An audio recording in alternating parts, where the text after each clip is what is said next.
Kalau nak rom terlambat, pas roh, yang bener. Sehingga ketika Allah melehno wong kafir, melehno itu mencibir orang kafir. Kata Allah begini. Ini mungkin yang hafal Quran bisa dicek lagi. Fakashafna angka ghita'aka fa basarukal yauma hadid. Jadi kata Allah ngomentari orang kafir ketika di akhirat, laqad kunta fi ghaflatin min hadza. Kamu lupa kan kalau ada akhirat seperti ini, kata Allah. Fakashafna angka ghita'aka. Sekarang kamu saya kasyaf, saya buka semua fakta. Fa basarukal yauma hadid. Sekarang pandangan kamu tajam. Dulu di dunia bilang misalnya seks penting, dugem penting, narkoba penting, maksiat penting. Kalau enggak gitu saya pusing. Nanti di akhirat semua ini jadi problem. Artinya apa? Gara-gara di dunia melihat gemerlapnya dunia, dia menjadi tidak tahu pentingnya Allah, tidak tahu pentingnya akhirat. Maka dengan hidup malah menjadi tidak tahu. Maka untuk menjadi tidak tahu itu sebabnya dua. Makanya polling 01 dan 02 sama benarnya tadi. Gara-gara tahu yang menjadi tidak tahu, gara-gara tidak tahu yang menjadi tidak tahu. Tadi misalnya kamu fokusin, misalnya Rukin jelalatan untuk cawe itu ayu. Fokus lo cawe itu ke Allah watu ngarepe kejengkang, kesandung. Berarti gara-gara melihat menjadi tidak tahu. Ya kira-kira seperti itu. Gara-gara fokus delok dunya nganti ra roh hae Allah Subhanahu wa taala. Di sini Allah sering pesan fala taghurrannakumul hayatud dunya wala yaghurrannakum billahil ghurur. Kamu jangan tertipu dengan kehidupan dunia. Makanya saya itu orang yang paling fanatik sujud. Soalnya kalau suwun jenengan sing sujud. Wes sujud salat 5 waktu lah nikmati. Karena sekali kamu terbiasa mensifati dunia ini penting, nanti kamu akan lupa mensifati akhirat itu penting. Dan itu awal kamu tergelincir dari ansawa isabil, dari jalan yang benar. Makanya tadi pepatahnya orang sufi apa? An-nasu niyamun wa idza matu indah. Manusia itu tidur, kalau mati baru. Terus contoh kedua begini. Kenapa Allah begitu murka ketika orang tidak mengerti hak-haknya Allah? Bukan karena Allah anarkis atau keras, tidak. Memang secara akal pasti begitu. Saya sampai tak beda ini. Lihat contoh gampang-gampang saja, tak wari logika. Kalau ada orang buta lewat kemudian nabrak tembok, karena apa dia? Karena buta kan? Buta itu maknanya apa? Tidak tahu. Akibat tidak tahu, nabrak tembok. Ya kan? Karena tidak tahu nabrak tembok, karena tidak tahu terjatuh di sungai, karena tidak tahu terjatuh di jurang. Sekarang juga sama. Orang karena tidak tahu pentingnya agama, tidak tahu pentingnya Allah, kemudian dia fokus ke duniawi. Akhirnya ya nabrak tembok. Natijanya sama enggak? Saya ulang lagi ya, orang buta karena tidak tahu nabrak tembok. Orang fokus untuk perempuan cantik atau melihat apa, kemudian dia tidak tahu depannya juga nabrak. Untuk menjadi nabrak itu syaratnya tidak tahu apa tahu. Bisa dua-duanya. Tidak tahu ya sebabnya nabrak, fokus ke yang lain ya bisa. Maka tidak tahu ya sebab nabrak, fokus ke yang lain juga sebab.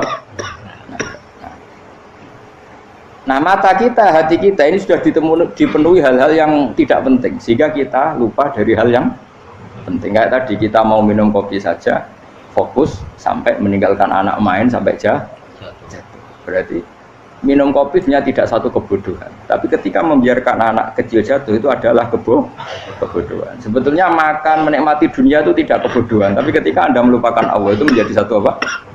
Kebodohan. Ini disebut kamu jangan terlena oleh kehidupan apa? Dunia. Nah kenapa terlena? Itu kakean delok.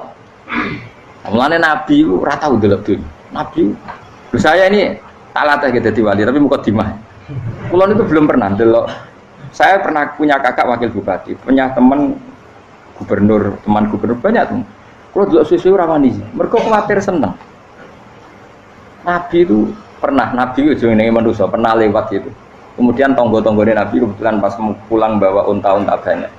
Itu Nabi melihat mungkin 0, sekian detik. Itu dilori pangeran. La tamuddanna ainaika ila ma matta'ana bihi azwajam minhum zahratal hayatid.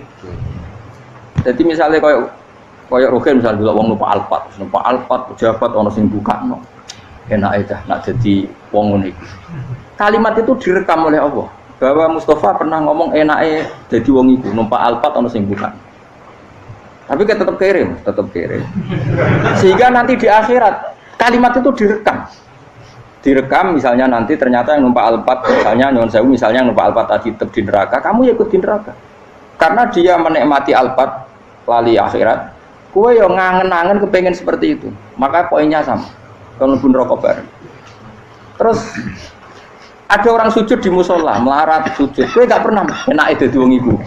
Padahal sujud itu yang menjadi orang masuk surga. Terus kue ditakoki ning akhirat. Kue tahu angen-angen dadi wong sujud mboten nate. Tapi kue tahu angen-angen mewah nate. Yes, seneng kono kira-kira gitu.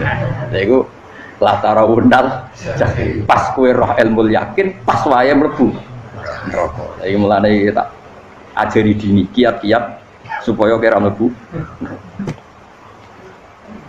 Makanya latih melihat dunia gue juga kesuwen. Misalnya di konco jadi pejabat. Kalau nanti di keluarga pejabat sampai sekarang pun saya sering punya teman. Buat nanti kalau melihat bahwa dia pejabat. Karena saya takut dosa. Saya melihat dia seorang mukmin yang sujud, yang sholat. Saya bodoh sekali kalau melihat dia pejabat, karena itu tidak ada artinya di akhirat. Saya sampai sekarang yang saya melihat presiden orang yang mukmin, sehingga saya harus hormat. Saya melihat bupati orang yang mukmin, sehingga saya harus hormat. Melihat sampean ini wong sing mukmin, malah gue jalanan barang ini sudah mukmin plus. Jadi rasa tiga ekor tuh pinter gue jalanan. Jalanan budal bisa gaya bisa. Budal lu rano mana nih? Oh anu keangger wong bisa maca kitab kok. Budal. Jos lah. Jadi saya ulang lagi ya. Makanya saya itu nanti kalau sampean alim sudah kayak saya, itu pasti nggak bisa nggak kagum sama sahabat. Sahabat itu, apalagi Rasulullah ya tentu. Sahabat dulu aja yang gampang ditiru. Sayyidina Umar ketika ditusuk oleh siapa Abu Lu'lu siapa? Al-Majusi. Abu Lu'lu itu seorang Majusi. Dan Umar itu orang pendendam. Dia orang pendendam. Tapi tentu karena dia orang baik, ya pendendamnya hal-hal yang baik. Coba kalau kamu ditusuk orang itu dendam nggak? Kira-kira sebagai manusia kan dendam. Itu tanyanya begini sama yang ya taruh sekarang orang dekatnya. Yang bunuh saya tadi siapa? Oh, itu Abu Lu'lu Al-Majusi, Hulamul Mughirah. Dia budaknya Mughirah. Majusi, iya ya Umar. Dia sudah mau mati. Itu ngetikan gini, sama siapa alteknya? Alhamdulillahilladzi lam yaj'al maniyati biyadi rajulin sajadalaka sajdah yuhajuni biha yaumal qiyamah. Ya Allah, terima kasih sekali ya Allah. Engkau mentakdirkan saya dibunuh oleh orang yang nggak pernah sujud. Kalau saja dia pernah sujud, maka dia berhak menuntut saya dengan sujudnya untuk masuk surga. Artinya gini, kalau dia ditusuk orang yang pernah sujud, misalnya Sayyidina Umar kok ditusuk oleh Ruhin, kemudian Umar masuk Ruhin masuk neraka, aku tetap pedih Gusti. Isowai sujudnya dia menjadikan nggak berhak masuk neraka. Artinya Umar saking hormatnya pada sujud itu dia nggak berani. Jadi kira-kira kok Umar kok sujud kue, itu kira-kira apa nih maksud nak kue mlebu neraka. Piye-piye di kekuatan sujud yang mempotensikan tetap dia masuk surga. Makanya dia seneng, dedame kesampaian. Syukur lah nak sing mateni aku ora tau sujud. Jadi tak patut nang neraka langsung gludeng ngene kira-kira gitu. Saking hormatnya ambek sing jenenge sujud. Tapi kita sekarang enggak. Rawong ning musala sujud, ya jeneng wong nganggur. Otak kita ini sudah PKI lah kamu. PKI halus. PKI yang tanpa kartu, paham? Makanya Allah kalau muji sujud itu enggak sampean tak latih supaya baca Quran yang benar. Kayak apa Allah bikin Ka'bah? Kayak apa mulianya Ka'bah itu dibikin Allah untuk apa? Lil akifina wa ta'tusai warrukais sujud, dan untuk orang-orang rukuk dan sujud. Ketika Allah menurunkan rezeki di bumi dan di langit, itu perhitungannya Allah masih itu asli. Rabbana liyuqimus shalah faj'al afidatan minan nas tahwi ilaihim warzuqhum minas sama. Gusti, ben nak sujud ku kuat. Piye-piye manusa nak ramangan ra kuat. Nak is kuat, dia tenan aku yo ben sujud. Liyuqimus shalah. Ketika Allah muji orang baik atau ibunal abidunal hamidunas saihuna satrusé arraqiunas sajid. Yang rukuk yang sujud. Karena tadi ketika nanti Anda di akhirat, kenangan terbaik Anda di dunia itu hanya sujud. Liane itu, coba misalnya kena akhirat terus video disetel sih, pas kongkoi-kongkoi ini perapatan. Bariku ngelamunem disetel, beda di pegawai negeri, ngayal gajinya sakmene, engko sakmene gue ayo, wan terrekam kabeh. Oh rai sini wong. Terus apa idola sing duwe wae sing tumpakane Alphard di sekretaris saya. Iku mbok neng utakem iku berpuluh-puluh tahun. Dan itu jumlahnya poinnya misalnya 100.000. Bareng idola anu Kanjeng Nabi mau 10%, cuma gayanya mau sholawat, tapi sebetulnya gak tahu bayangno ini miskinan, Mbak Amit nih miskinan. Gayanya mau sholawat, tapi pakai orang tahu pengen melarat koyok. Itu direkam. Makanya dari Habib-Habib sing alim-alim niku almar'u ma'aman ahabba hada targhib wa tarhib. Kita ini kan sering dimotivasi mubaligh. Mubaligh itu kan saya naik dhewe nang. Pokoknya seneng Nabi swarga. Dari Habib-Habib sing alim nak ngritik, masalahnya dawuh mu almar'u ma'aman ahabba. Wong dibarno wong sing disenengi. Apa kamu bisa menjamin seneng Nabi saudure seneng wong-wong itu? Jangan-jangan kita lebih berkeinginan seperti orang tertentu yang kaya raya, yang terkenal, yang hebat. Meskipun gue oleh sana muni seneng Kanjeng Nabi. Jangan-jangan status cinta kita terbukti ke orang itu. Iya, toh misalnya gambarnya pasang neng kamar, puas. Partai, uang, kuasa. Terus gue nyumbang masjid nyuwun sewu mau 50.000. Tapi bareng nyumbang untuk kemenangan orang itu 10 juta. Nyebut uang itu satu hari 100 kali. Nyebut Nabi benda sholat. Warung dihitung, dipoling oleh malaikat. Disurvei buat dipoling orang-orang pokoknya. Dengan cara begini status senangnya orang ini ke siapa? Ya, ono pengajian sholawatan nyumbang 50.000. Nanggo pemenangan. Tapi sudah diundang hayya ala sholah melakukan ngenteni komat. Tapi nak diundang acara kampanye teko ngarep sedurunge 2 jam.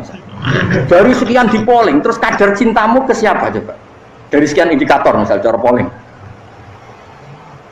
Jangan-jangan diputuskan lebih seneng ke itu. Ya sudah almarhum aman.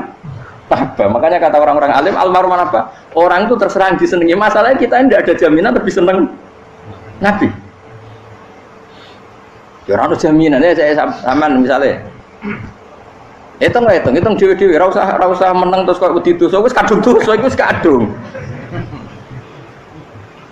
Makanya Sufyan Ats-Tsauri itu dadi wali mangsa murgo ibadah akeh mboten. Sufyan Ats-Tsauri gurunya Imam Syafi'i dadi wali itu sederhana. Sama tak ceritane orang-orang jadi wali dengan cara yang sederhana. Tapi kan niru copy paste ya, artinya ora apa ya KW lah. Kalau niru gak apa-apa tapi KW kebaikan. Sufyan Ats-Tsauri itu ditanya, kenapa kamu sedekat itu sama Allah dan Anda keramat? Jadi resepnya mengenai Pak. Saya itu belum pernah ke masjid nunggu adzan. Paling gak setengah jam, 1 jam sebelum adzan itu saya sudah ada ke masjid. Ditanya, kenapa begitu? Kita kok kawula sing elek, moroe ngenteni diceluk. Wis ngerti nek wayahe yak ngono iku Allah nyeluk. Misale saya punya cah dalem atau saya punya karyawan, tiap jam 8 itu buka toko. Nah, bayangno itu juga. Saya punya karyawan tiap jam 8 tugasnya buka. Selalu buka tokonya ngenteni tak panggil. Hen, toko buka, siap. Tapi besok ya ngono lagi, jam 8 buka, siap. Tiap hari gitu, kira-kira kendaraan karyawan itu goblok apa sopan? Kira-kira enggak jawab ya? Goblok kritik jauh. Nah, Sufyan Ats-Tsauri tidak mau gitu, wis ngerti nek Allah ya mono wayahe manggil. Dadi ya kerja mulu wis ning kono. Dadi nek Allah hayya ala sholah pun Gusti. Hayya ala sholah pun penting mriki. Iku sudah dadi wali. Oh, iku saya buat tiru tapi kawe lho, enggak masalah, tapi ini kan resep no. Lho mangkel lo gak kira-kira. Ono karyawan tiap jam 8 pun buka toko. Selalu marane ngenteni di panggil. Jadi wali dulu tuh punya cara muamalah sama Allah tuh luar biasa. Ya ora usah tiru terus kemen dadi wali wis ra iso kadung salah. Biasa wae. Aku lah nganti saiki ya biasa wae. Aku mau masjid ngenteni mekumat ya biasa wae. Tapi aku kan iso dadi wali lewat jalur liya lah aku ya. Jalurku kan akeh. Mulang ya mari wali, sabar ning coba ya mari wali. Jane ana jalur fikir ya mari wali kan. Tapi kan loro, fikir loro. Jadi Imam Adil ya wali, di bojo judes iku wali masyhur. Ana wali ku barokah di bojo judes. Iku ya jalur dadi wali. Lebih ngeri lagi. Ngeri tenan nganti akhirat dijak wedi. Dari anak jote wae gak. Para suami takut istri silahkan baris, bareng sing wis baris, bareng sing wedok. Pak rene lho tetep moro-moro. Waktu dibojo kegawangan ini akhirat bahaya, you know. Yes. Bahaya mau dibojo nganti kegawan apa? Teng akhirat. Masyhur jadi cerita-cerita wali. Ya saya ulang lagi ya. Latih, meskipun dari kecil latih. Makanya kamu tahu kenapa Quran itu kalau ngendikan sujud kayak gitu spesial. Balillah fa'bud wa kum minas syakirin. Jadi meskipun kita di dunia umumnya orang saya makan, saya minum. Saya juga punya istri, punya keluarga, punya apa. Tapi saya belum pernah melihat anak saya itu sebagai anak saya. Saya kalau melihat anak saya ini teman sujud saya, nanti yang meneruskan sujud saya. Saya tenan kulon bolak-balik ditanya istri saya dan agak-agak marah. Gus Pak, kenapa kamu hormat sama anak sampai gitu? Kalau nanti manja gimana? Kalau terlalu manja, saya bilang itu udah anak saya.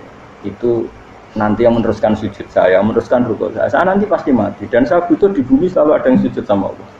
Dan itu yang paling dalam otoritas saya itu anak saya. Orang lain itu enggak dalam otoritas saya. Jika kita melihat anak itu ini penerus sujud saya, penerus rukuk saya, kita enggak sudah duniawi sekali. Rumah tanah anak tua ben di rumah. Kapitalistik. PKI lah pikirannya yang ngono, Cina yang ngono. Mau fasek-fasek neng dalan yang ngono, kowe nggawa jalalan ngalor itu pakai cek ngono. Jadi dulu itu kalau para nabi donga fahab li milladun kawaliya yarithuni wa yarithu min ahli Yakub, seorang turunan yang meneruskan tradisi sujud, tradisi. Sehingga ulama-ulama dulu kalau dongakno anake ya min ahli sujud wa min ahli Quran wa min ahli sunnah napa baca. Enggak apa-apa kowe seneng donya gak apa-apa. Ora usah tak warai wis seneng dhisik. Paham? Dadi ora usah cara Gus Pak ra apa. Ora usah tak arani ra apa-apa wis mbok lakoni. Makanya pulau suwun sangat sujud itu luar biasa. Nanti kamu di akhirat kenangan terbaik Anda di dunia adalah pernah apa? Sujud. Bayangkan kalau itu jadi orientasi Anda.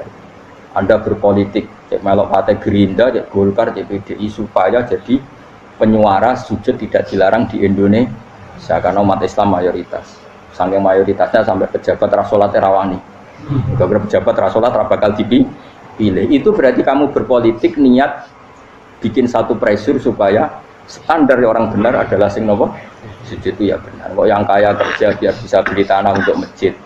Yang orang miskin ikut menopang supaya masjid itu berdiri. Semuanya orientasinya menuju apa? Sujud. Jadi tidak sujud itu harus jadi wong khusuk sing goblok terus sujud terus. Tahu-tahu negara dikuasai komunis misalnya. Terus akhirnya sujud gila. Termasuk menciptakan satu suasana Islami di negara ini juga berarti menciptakan keberlangsungan sujud. Karena dengan suasana Islami berarti sujud tidak dilarang bahkan dianjurkan dan sebagainya. Ini penting saya katakan karena kalau tidak diingatkan ruwet. Nabi itu pernah punya anak dalam. Anak dalam itu setelah mau boyong cara santri itu ditanya, kamu minta apa sama saya? Ya Rasulullah kasih waktu 1-2 hari mau saya pikir. Karena yang menanyakan orang yang sayyidul awalin wal akhirin setelah sekian 2 hari, minta apa kamu? Jalur anda gak tanggung-tanggung. As'aluka murafaqataka fil jannah. Saya minta jadi temanmu di surga. Oh Nabi kaget tuh. Kok kalian diwarai wong? Mboten terus sing marahi. Kok Nabi diwarai wong ndak ada ya. Terus kenapa kamu minta itu? Kata tadi, kalau saya minta dunia itu nanti zailah. Dunia itu pasti hilang, faniyah pasti hilang. Maka yang abadi adalah saya jadi temanmu di surga. Tapi apa kata Rasulullah Jabe? Fa'inni ala nafsika bikasrotis sujud. Ya sudah kamu bantu saya, kamu memperbanyak sujud. Kayak apa? Nabi pun mintanya fa'inni ala nafsika bikasrotis sujud. Saya bantu untuk menolong diri kamu, kamu memperbanyak apa? Sujud. Makanya di pertama surat turun itu ada wasjud. Kamu bersujud dan kemudian mendekatlah kepada Allah. Tapi sekarang enggak. Karena kita kena hijab duniawi, mitra penting, semuanya penting dan semuanya penting itu makna di hati kamu adalah hadun. Bahkan ngidolakno kiai perkara hadun nafsu, enak dadi kiai gede. Wah, teko ditolak al-badru. Wale napu pidato MC-ne muni Saiful Fadilah wal Karomah, bos sauni-unine MC. Bariku disangoni dihormat. Tekan muji ulama wae dari segi dunia. Ya, bariku iso wayo akeh macam-macam. Utek nek selek, tekan muji ulama wis dari segi. Makanya saya ini termasuk ulama, kalau kan saya ngebes biasa. Kalau jarang kerja di panggungnya seneng dulu. Supaya semua ulama udah dipandang secara apa? Dunia. Saya sampai sekarang di sana kalau biasa. Teng pasar gitu biasa. Kalau marung teng pasar mangan gitu biasa. Nak seneng kalau benar atas nama wong alim karena apa? Kalau kita terlalu menikmati dunia, lama-lama orang seneng ulama juga dari sisi Dunia keren, jadi kiai teko disualami dicucupi munggah.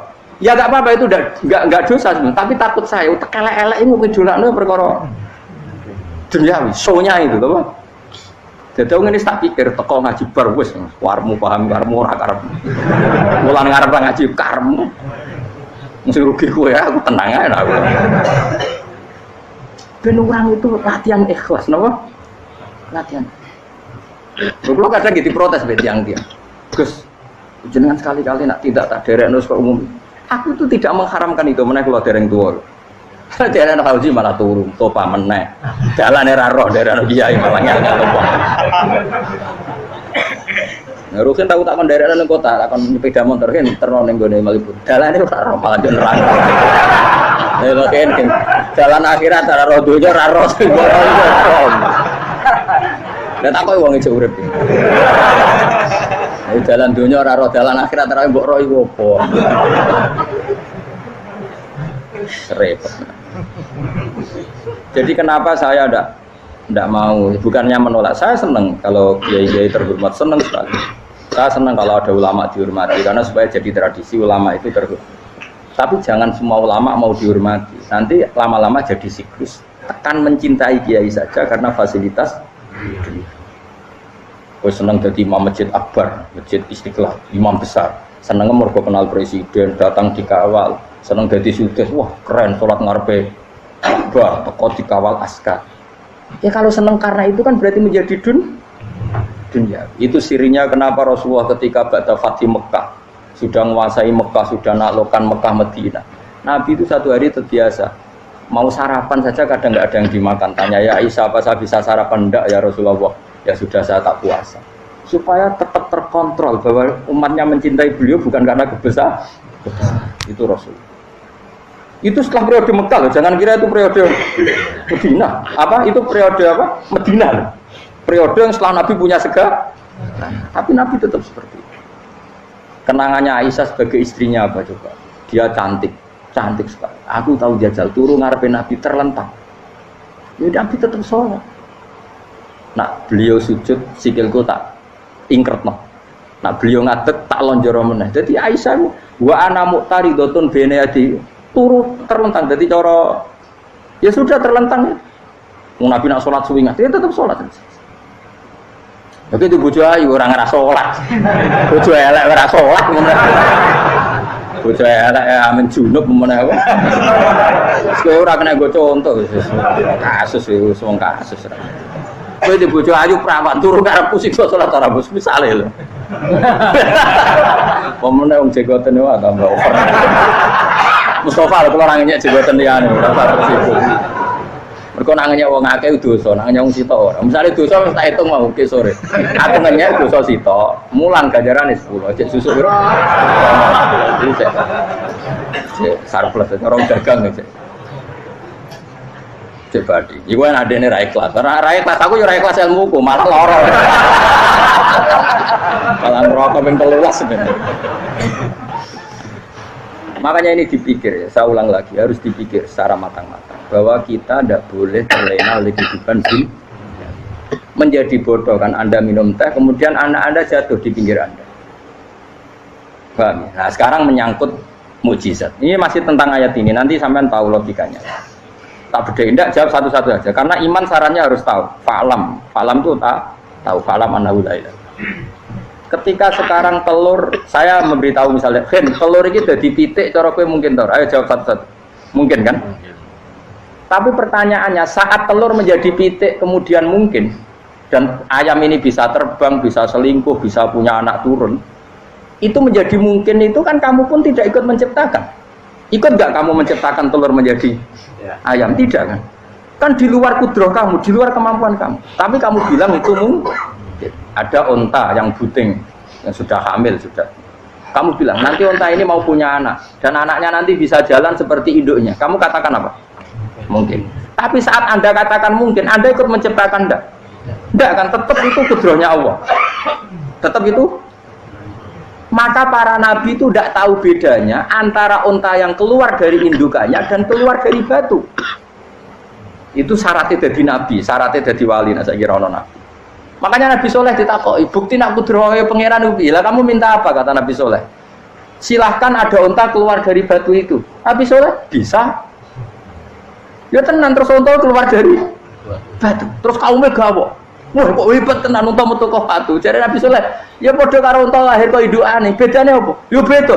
Lah bedane apa? Metu kok watu kok ya ora melok gawe. Metu kok indukane ya kowe ora melok gawe. Bedane apa? Tapi utakmu kena hijab. Ngono niku ana bedane. Cara nabi-nabi ora roh bedane. Lah kula termasuk warasatul anbiya ya ora roh bedane cara. Waras utek kula niku waras. Lho lah yo misale kowe cara iman seperti itu yakin dadi wali. Wes sama amatir-amatir lah wali swasta lah pokoknya wis dadi wali. Jadi manusia itu lucu, sesuatu yang dia pun tidak bisa. Iku sok bedakno. Kalau telur menjadi ayam mungkin.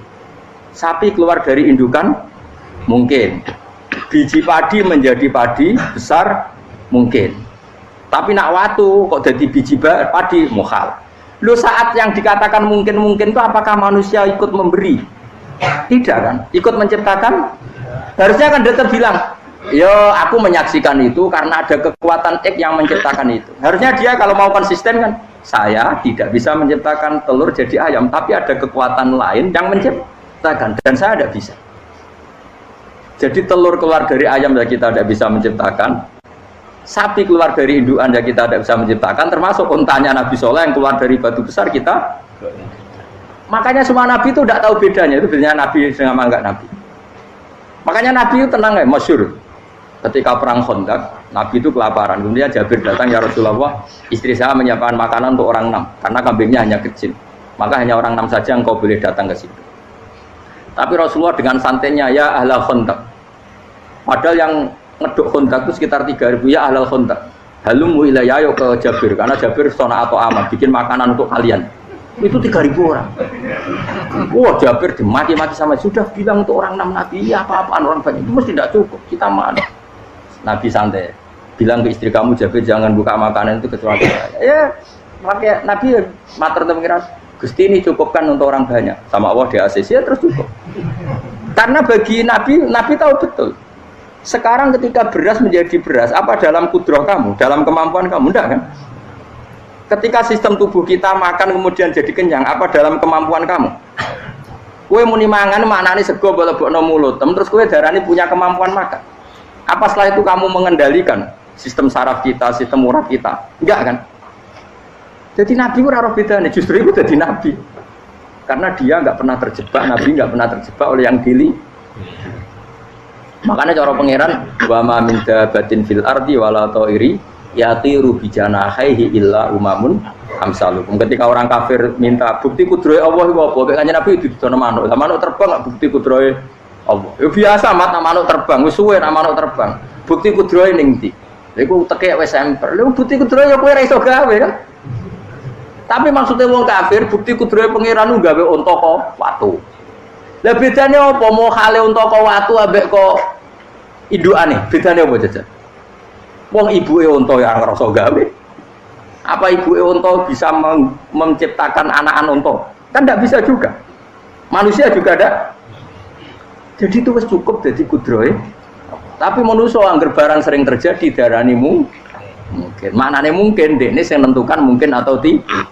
Padahal zaman mungkin pun dia tidak ikut menciptakan. Ini eling-eling.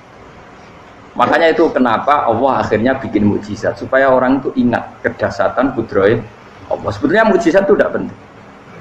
Maksudnya tidak penting tadi untuk iman sebetulnya tidak perlu mukjizat. Makanya ketika Rasulullah SAW ingin nuruti mukjizat yang diminta orang kafir, Allah malah ngelingno inna fi khalqis samawati wal ardi wa ikhtilafil laili wan nar. Sajane ana langit, bumi, ada lautan, ada apa sudah bukti kudrohe Allah.